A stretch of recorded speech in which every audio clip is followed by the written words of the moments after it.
This is a short video guide to explain how to access Teams Meet. This is a function within the Microsoft Teams that allows staff to hold online lessons and drop-in sessions. The reason we are planning to start using Teams Meet is that it is motivational. Communication with a teacher will make pupils more likely to complete their work. It gives the staff the chance to give a class feedback on the work that they have done. This may be going over some areas that the whole class struggled with from reviewing the submitted work, or it may be going through something that would be tricky to pick up without someone explaining it to them. It also allows the staff to give pupils extra support. They will be able to answer any questions that the pupil may have quicker than trying to email responses. As with any lessons, there are expectations for pupils taking part in an online session. There are still the same behaviour expectations, such as not interrupting, no inappropriate language, and the pupil should try to engage with the content of the lesson that they are in. After all, there is not much point logging into a Teams meet then going into another room. One important expectation is that the meeting should not be recorded under any circumstances. This function has been disabled for Teams meetings using Glow logins, and pupils and staff should not use any devices or programmes to record live meetings as per Aberdeenshire Council policy. This is for safeguarding and child protection.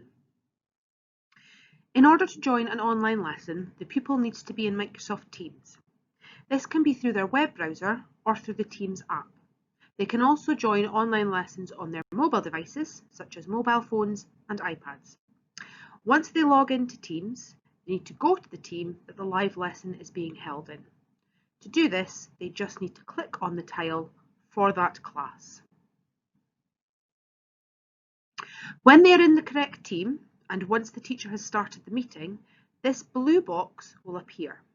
It will not appear until a staff member has set up the meeting, so they cannot join the meeting without a staff member being present. To join the meeting, they just need to click on this Join button. The pupils will be greeted by a window that looks like this. This is where the camera and microphone can be turned on or off. These settings can also be changed once they are in the meeting. However, we recommend that when they first enter the meeting, they mute the microphone. This ensures that they are not interrupting anyone who is already speaking. Pupils are not expected to turn on their cameras in the meeting, but if they choose to do so, they must remember that everyone in the lesson will see them and their surroundings. So they need to consider the camera angles, the background, and make sure that they are dressed in an appropriate manner that others could not take an offence to. When they are happy with the audio and video settings, you need to click on the blue Join Now button. When they click on Join Now, the button will grey out and a message will appear at the top of the screen telling them that they will be let into the meeting shortly. This is because all participants are placed in a waiting room before being allowed into a meeting. This allows staff to check that participants should be there and not in the wrong lesson. When they are allowed in by the staff member, this is the screen that they will see. If a teacher has chosen to use their webcam, their video feed will appear in the centre of the screen here. If they have chosen just to use audio, then all you will see is their profile picture. This bar along the bottom will allow the pupils to adjust any settings for the meeting. This button will turn on and off their camera. When the camera is off, there will be a line through it, like you can see here. This button will turn on and off the microphone.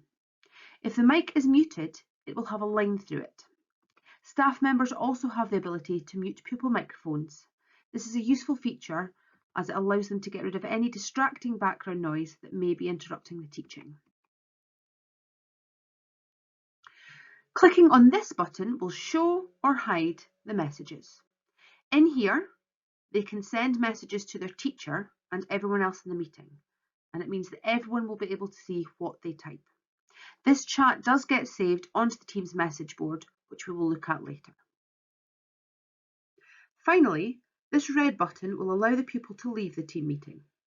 If they accidentally leave the meeting, they can rejoin if the staff member has not ended the session. If the teacher ends the meeting, then everyone is automatically removed and will not be able to rejoin. This ensures pupils will not be left in any meetings unsupervised by staff. Once the meeting has ended, you will be brought back to the Teams post page. You will see that the messages that were typed during the team meeting have appeared here as replies to the post about the meeting. Hopefully you now have a better understanding of how the Teams Meet function works, but if you have any more queries about this or any other issues with accessing the work online, then feel free to contact Miss Gregg, our Principal Teacher of Digital Literacy, at one of these two email addresses.